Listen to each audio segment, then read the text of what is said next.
the law of sines. We proved yesterday that sine of A over A is equal to sine of B over B. And then you could really, we talked about it briefly, how you extend that proof to find that sine of C over C is also equal to those two things. But essentially what that does, it says if the three ratios of the angle, the sine of an angle compared to the side opposite through division should be the same for all three angles and all three opposite sides. Okay? So when we're done, we can actually check ourselves and make sure that when we find answers for these triangles, we're going to solve some triangles. So we should find all 6 parts. We should be able to divide them out using those ratios, and those ratios are going to be what we actually use also to solve for the missing parts. But at the end, we should get 3 ratios, and we're going to probably look at them as decimals, 3 decimals that are exactly the same, and that will verify that we've done everything correctly. Okay? We call that, if you remember from geometry, we call this an extended proportion. Okay? But generally speaking, you're only going to ever use 2 of them, and it doesn't really matter whether you use the A's and B's or the B's and C's or the A's and C's. Just remember one set of them, okay, you'll be good to go. Now, per problem, okay, maybe your question doesn't have capital A in it. That's fine, okay. What it's saying is you got a side and an angle that are opposite each other. You got another side and another angle that are opposite each other. Okay, so that's what we're looking for when we deal with the law of sines. How do you solve proportions? Cross multiply. Okay, and that's essentially working because we're basically trying to multiply just like a rational equation. We multiply everything by an LCD, right?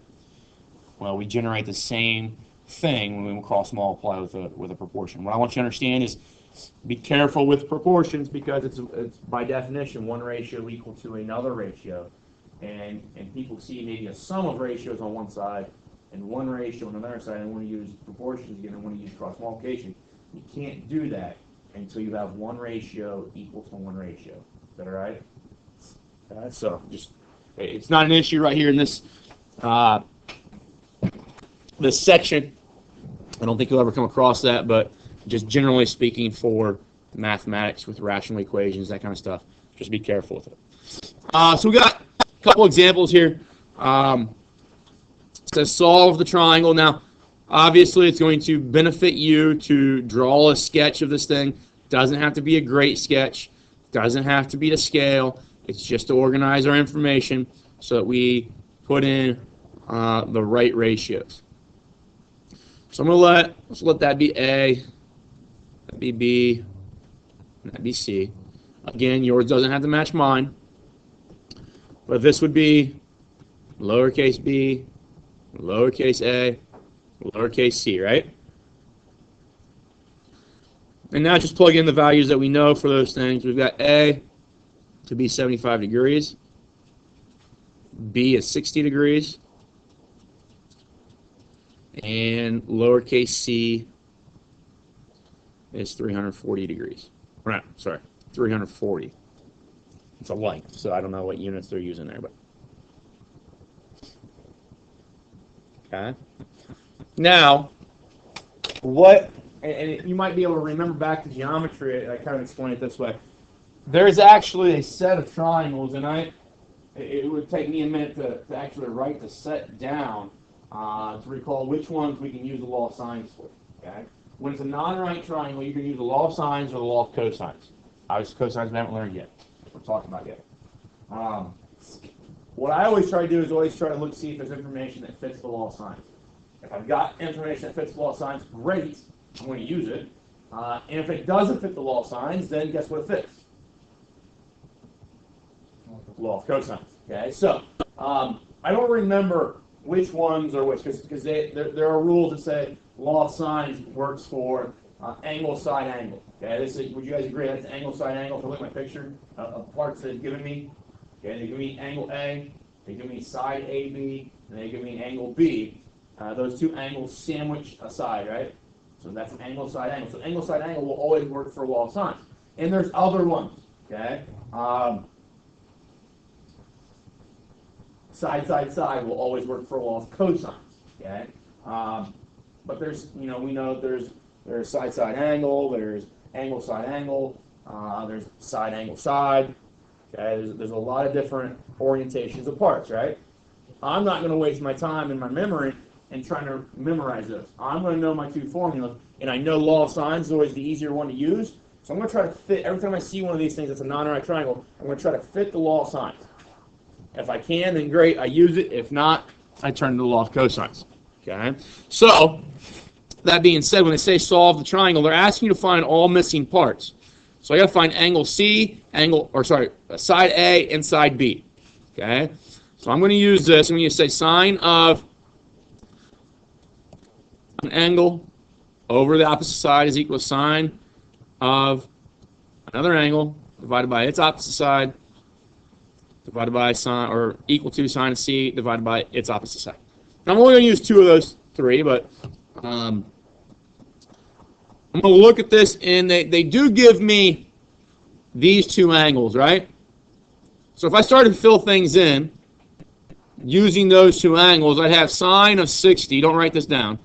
I'd have sine of 60 over B, right? Because those are opposite. And sine of 75 over A, because those are opposite, right? What's the issue with this equation? Two unknowns, right? Two variables. Can't solve it. All right? So that's maybe not the setup we want to use. And you might think, well, I don't have information then that I'm able to use the law of sines with. But you do have an implied angle down here. Do you know what angle C's measurement is? It's got to be 45 degrees. So now, do you know an angle and a side opposite? So can I say sine of 45 over 340 is equal to, now you've got a choice. Okay, let's say we want to solve for A first. Actually, let's solve for B first. Can I say the sine of 60 over B? Because those two things, again, that angle of 60 and that side of B, they are opposites, right? Okay.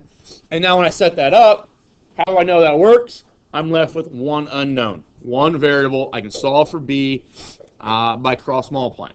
Okay, so I'm going to get B sine of 45 is equal to 340 sine of 60. So then B is equal to 340 sine of 60 over sine of 45. Okay. Now that is an exact answer, but it's an ugly answer, right? You guys agree with that? If I gave you that number in a number line and asked you to go put that on a number line, you'd have trouble doing that, correct? I don't know too many people that would be able to do that accurately. Okay? But there's a lot of things in there that are real nice. Because whenever I see sine of 60 or sine of 45, we're thinking that those came from a right triangle. They did come from a right triangle. Okay? So those are special right triangle features, right? Anybody remember off the top of the head what sine of 60 is? Not 1/2. Radical 3 over 2. If I've got, here's my 90 degrees, here's 60. Across from that would be my radical 3 side, right? I put in there if I want to. This would be my 1 inside, and this would be my 2 inside, right? Sine is opposite over hypotenuse. Sine of 60 is opposite over hypotenuse. So sine of 60 is root 3 over 2. So I'm going to take 340 times root 3 over 2. And now sine of 45, same kind of principle, except for now dealing with a 45, 45, 90 triangle. That would be n, and n radical 2, right? So sine of that would be 1 over radical 2. You could rationalize that, but I know the next step would kind of undo my rationalization, so I don't want to there. If I multiply these, what's 340 times a half? I look at those two things. 170, so I get 170 radical 3 over 1 divided by root 2, right? Is that a complex, a compound fraction? Fraction divided by a fraction? And then you multiply by the what? Reciprocal. What's the reciprocal at the bottom? Careful. Just radical 2 over 1. It's just radical 2, right? That's why I didn't rationalize the 1 over radical 2 early on. Because if I did, this doesn't turn out to be nice multiplication here. What is 170 radical 3 times radical 2? 170 radical what? 6. Okay. And that is what B is. All right. Now, why do I go through that?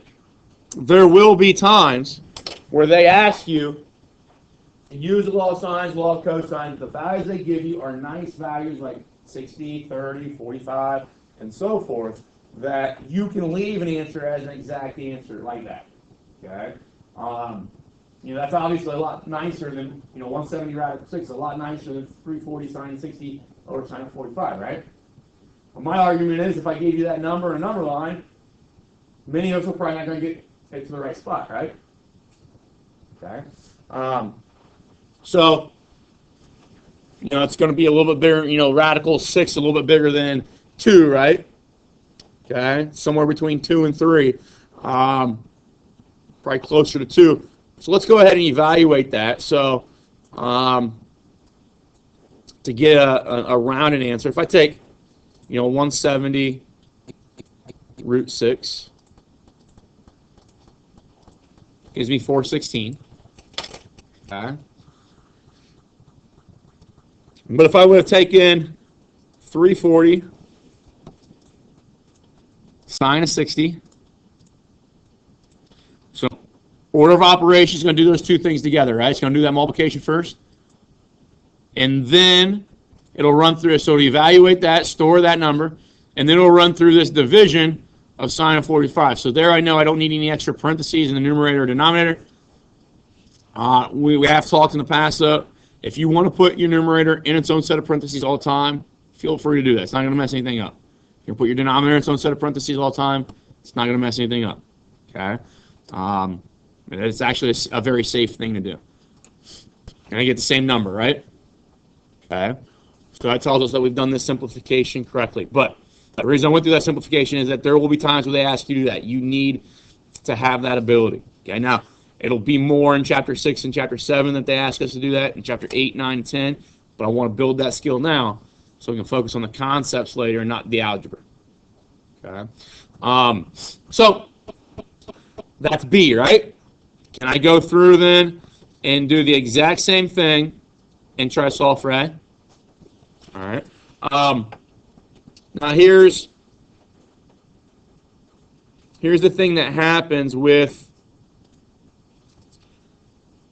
finding A. Once you have started to find values and solve for parts of your triangle, you start to open the door for basically different approaches. Okay, I could find this distance A by taking, obviously I have to use the angle opposite it, right? So I have to use 75. But then I have a choice. I could use sine of 45, and opposite that would be 340, right? Or I could use, again, I got to use sine of 75 over A. That has to be part of it. But could I use the sine of 60 over 416.41? Does that make sense to everybody? Now, which one of those would be the better answer, the blue one or the red one? Why the blue one? There's no rounding there, right? I rounded this 416.41. If I use that in another calculation, that rounding error of that point, or 0.01 there, whatever that should have been rounded to, that rounding error is compounded in this next calculation. Okay. Could I fix that by doing that? Because that's an exact value now, right? And now either one of these, the red one or the blue one, would be perfectly fine to use because neither of them have rounded values in them. Okay? Now, just for our purposes, typing 340 in or typing 170 radical 6 in on my calculator, which one's easier? 340. So I'm going to use that blue one. But I want you to understand that you could do it differently than your neighbor. You could do it differently than what I do in front of you. Okay? You guys are in physics and chemistry. You've talked about maybe margin of error, right? And if I'm interested in maintaining a particular margin of error, my goal is to not use rounded values at all. Okay? And then round at the last possible situation or last possible step in the problem is then when I would round. Multiplying this out, I get A sine of 45 is equal to then 340 sine of 75. A then is equal to 340 sine of 75 divided by sine of 45. Now looking at that, 45 is still a nice angle, right? Still radical 2 or 2 or 1 over radical 2, I don't want to write it. But sine of 75, is 75 a nice angle? No. So we have to grab our calculation. We don't know that exact value for sine of 75. But here's a little bit of insight of what we're going to do in the next couple chapters. Eventually, that 75 can be added together as 30 and 45, right? 30 and 45 can be added together to get 75. Do you know the sine of 30? Do you know the sine of 45? Do you know the cosine of 30 and the cosine of 45? They came from special right triangles, right? So eventually, you will know the sine of 75, just like you know the sine of 30, just like you know the sine of 45. That kind of make sense? Okay? So that's where we'll go with this stuff. But right now, we have to use our calculator. So we'll grab a calculator. 340 sine of 75 divided into I sine of 45 gives me that number there, 464. Okay. So A was 464.45.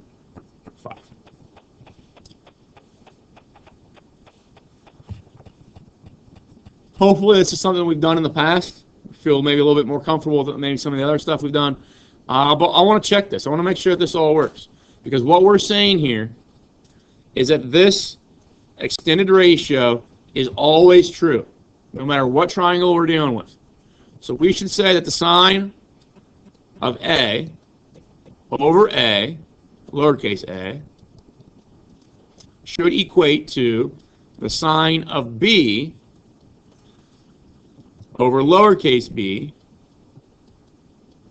should equate to the sine of C over lowercase c. Those three ratios should be identical. Okay. Now, the only one up there that's going to be actually true when we type it in our calculator is the last one, because there's no rounded values in that one, right?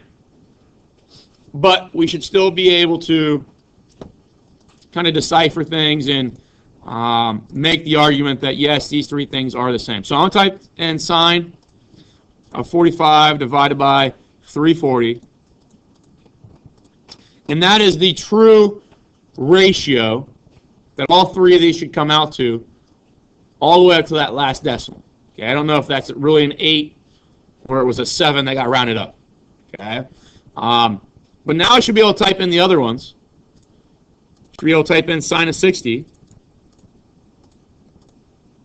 divided by 416.41.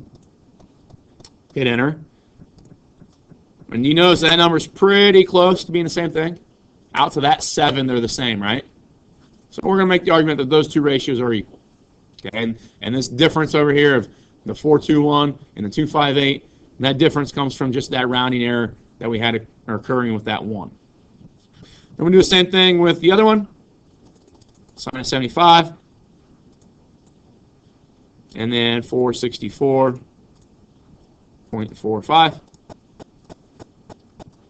And again, accurate out to that 7. So the 197 here is just due to rounding error of that 5. All right, so that's verification of, I've done the calculations correctly. I'm good to go. All right. Now, I always get this to happen in this class, and I always get a handful of people to do this, which is fine, but I want you to understand that it's kind of silly. The law of sines is for non-right triangles, right? I want to show you what happens when you use it inside a right triangle.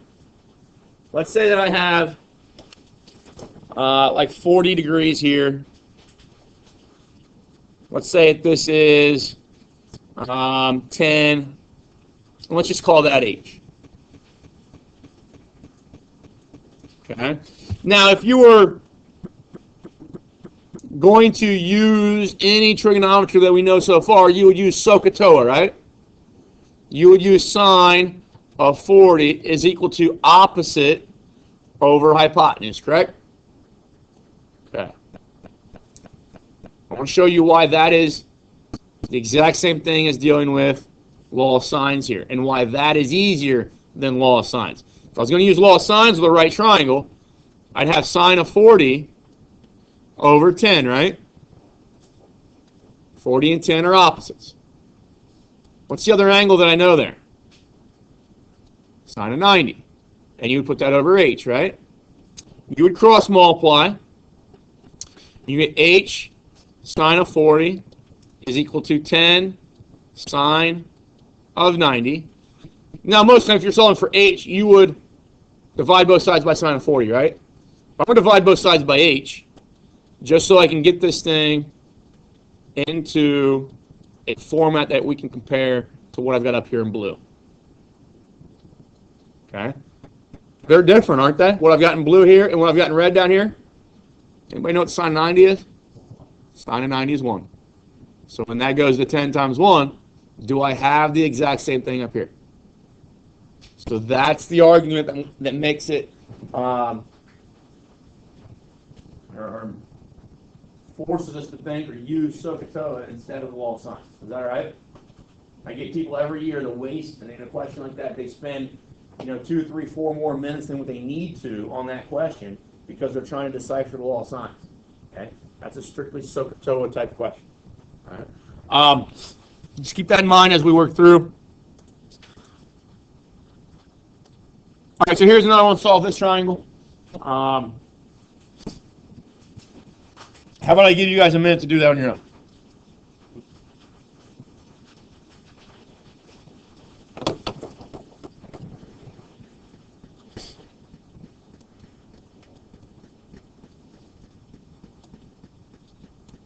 If you remember back to geometry, one of the things that we always did in geometry, if you had 2 angles in a triangle, did you automatically always have the third one? Okay, it was an implied angle, right? So as you're doing these, I think it's very beneficial for you to go ahead and fill in the missing angles if you can find them first. And it allows you to set up your proportions a little bit better.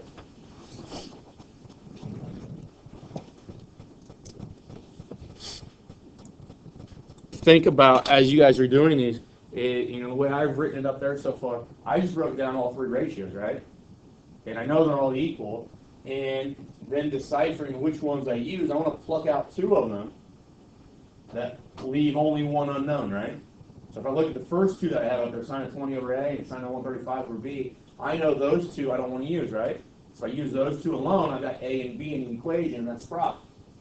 But if I use any combination of 2 others, it should be okay. I should be able to use and find A. I should be able to use and find B if I pair either one of those up with sine of 25 over 80.4. Does that make sense? So that might be something that you want to do. If you're a person that struggles with seeing which parts you have to write down all 3 ratios and then say, oh, it makes sense to maybe use those 2.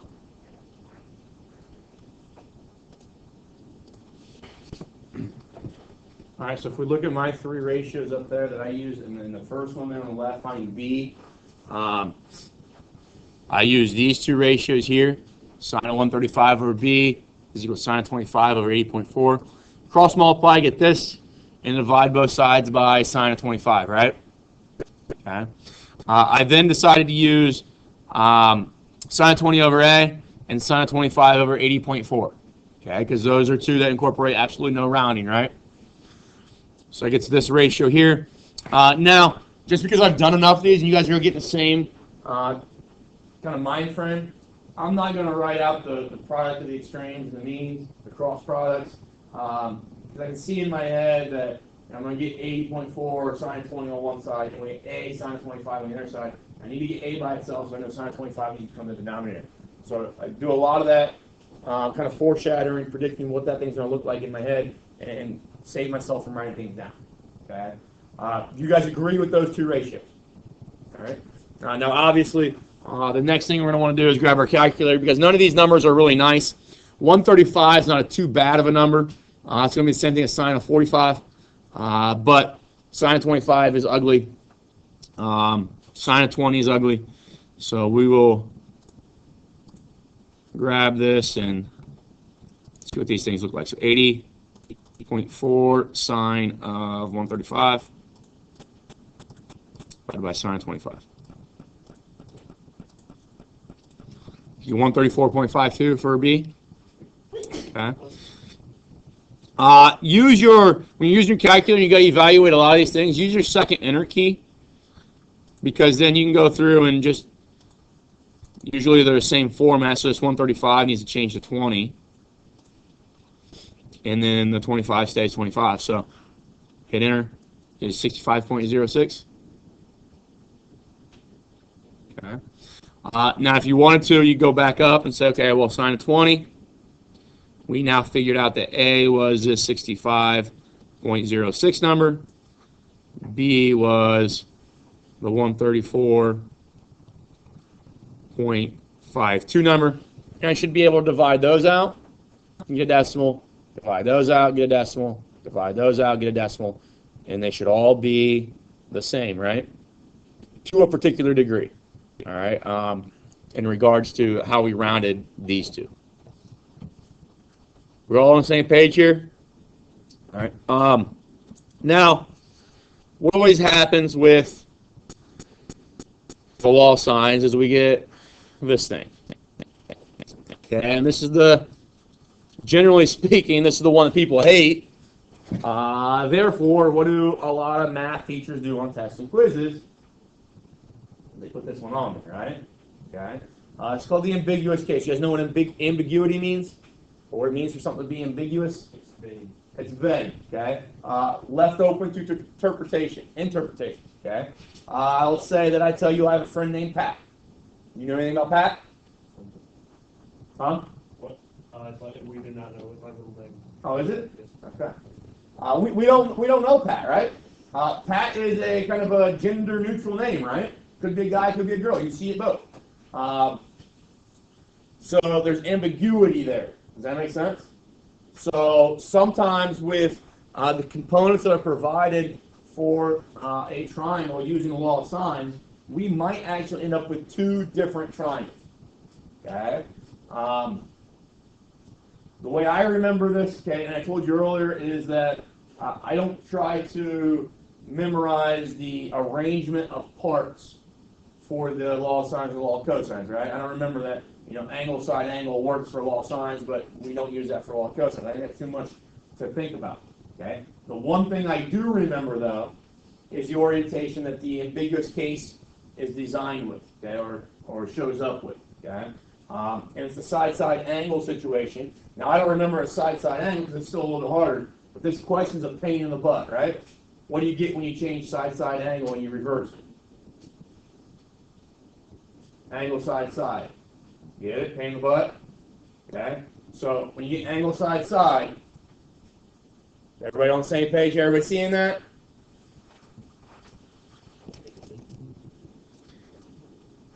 Angle side-side. Pain in the butt, right? Okay?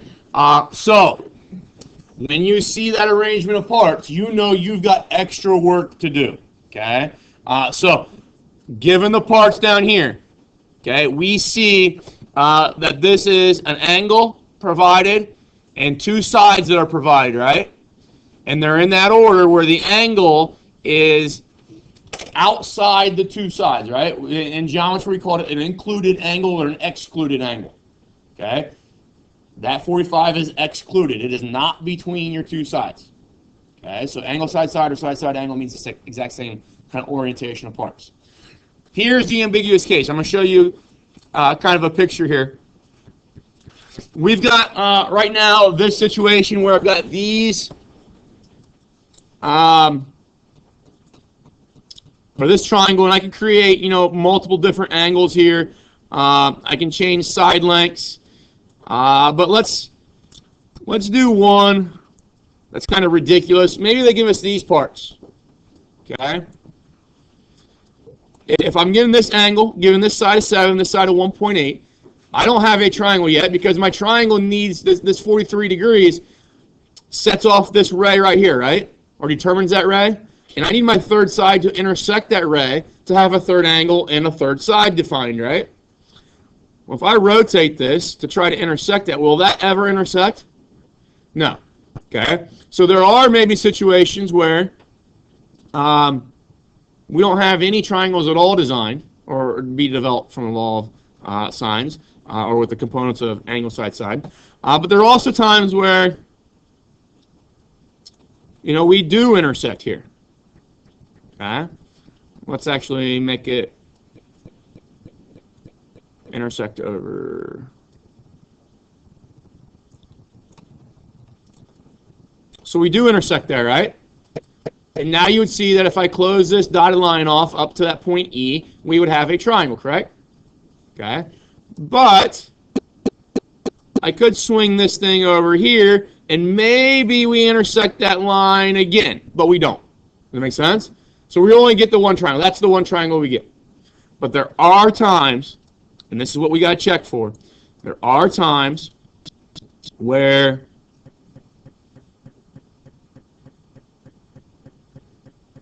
this thing's kind of laggy, where if I intersect there, I might be able to come over here and get closer, right? Didn't really intersect again, but let's see if we can change.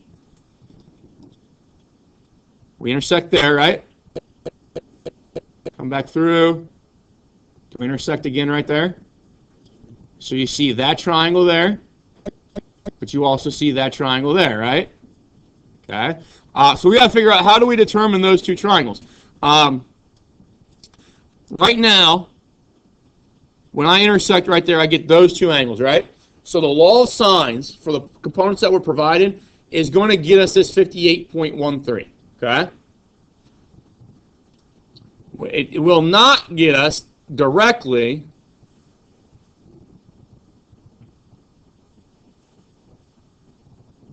kind of zoom in here to get this real accurate. It's not going to give us this 121.86, okay? Because we know the sine inverse is only going to give you numbers between negative 90 and positive 90, right? So there's no way it could ever spit back this green angle. But what is this number out here? That 58.14, isn't that the same as the 58 point? I can't get it exact anymore, but isn't that the 58 degrees that was right here? Does that make sense, everybody? Let's just kind of cheat with the rounding here and go to 0 decimal places. Okay, so if that's 58 degrees, look at this 122, right? That 122 now ends up being that angle on the inside here. Okay, so that's the check that we're going to go through to see if this works. And really what's going on here is that, yes, we've got 58. The law of sines gives me this 58. We started at 45. And with those two angles, we should be able to figure out this one to be 77, right? They all three have to have to 180. What we then want to check out is to say, okay, if that's 58, could there be enough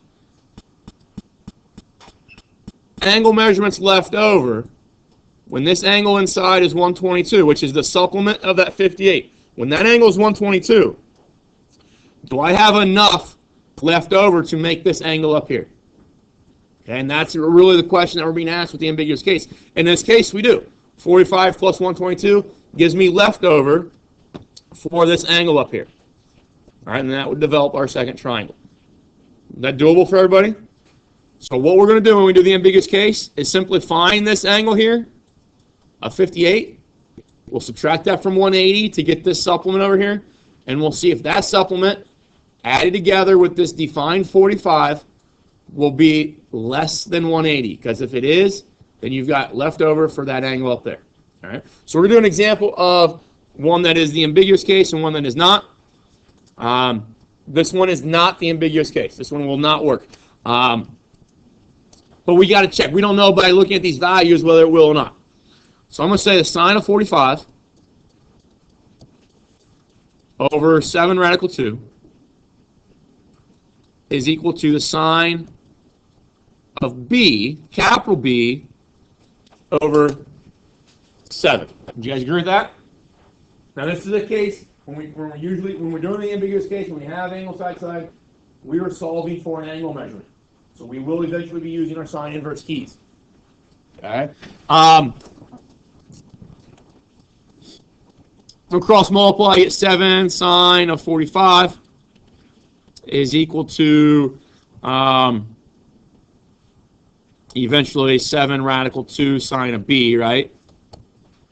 But then what would I divide both sides by to get sine of b by itself? 7 radical 2. Okay. Now here's the great thing about trigonometry. What is 7 divided by 7? That's 1, right? That's going to go away. Now if I see that sine of 45, what's the sine of 45 off the top of our head? Anybody know? It's radical 2 over 2. I'm going to write I'm not going to rationalize it. I'm going to write it this way. 1 over radical 2.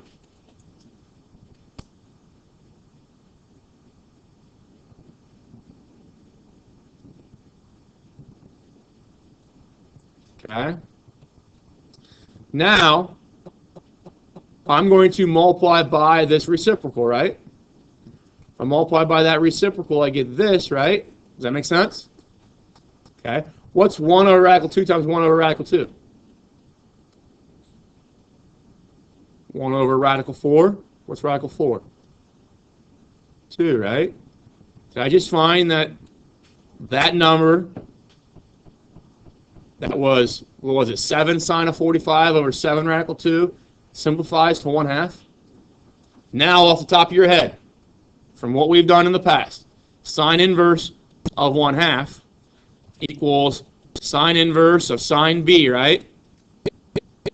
Okay, sine inverse of sine b is going to cancel out and just leave me b, correct? Anybody know off the top of their head what angle is always paired with sine of 1/2? Somebody said it earlier. 30 degrees. So we just now figured out that without a calculator, that b is 30 degrees. That angle right there, 30 degrees.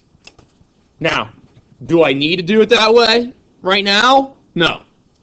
Okay? But there may be a situation later in the year where your jerk of a teacher says, here's a quiz with no calculator. And I want answers like that. Okay?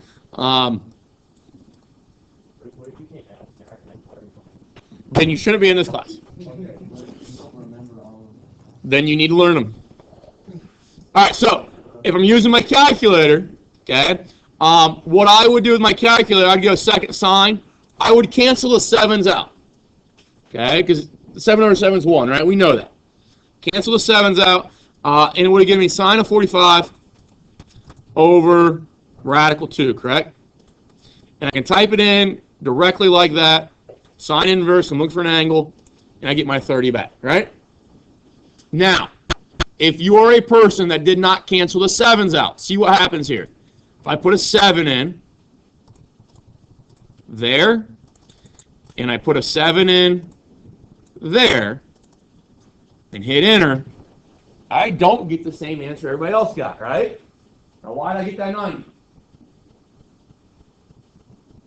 What's the first operation your calculator is going to do? It's going to take the 7 times sine of 45, right? It's going to evaluate that. It's going to find out what that is. It's then going to divide by radical 7, right? And it's going to evaluate that. And it's going to run through the order of operations again, because they always regenerate, restart, right? So now it's going to take that number and multiply by radical 2. So because I put those 7s in like that, and I introduced extra operations in the numerator and denominator, my order of operations get done by my calculator to a T, and what I've actually told the calculator to do is put the radical 2 in a numerator, and I don't want it to do that. So how can I fix that? Can I put parentheses around the top?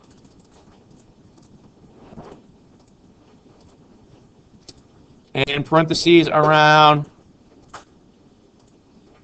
the bottom or the denominator? Then hit enter. Does that give me the 30 I'm looking for? Okay. So now the question is, with those values, with 45 and 30, do we have enough? So that's going to give me this angle up here of 105, right? Okay. So with this here, let's see if I can draw this. That was, what, 45? And one of these sides, which side was 7? Across from 45? No, sorry. So 6 would have been 7. See if I can get that to go to 7. All right. And then 7 radical 2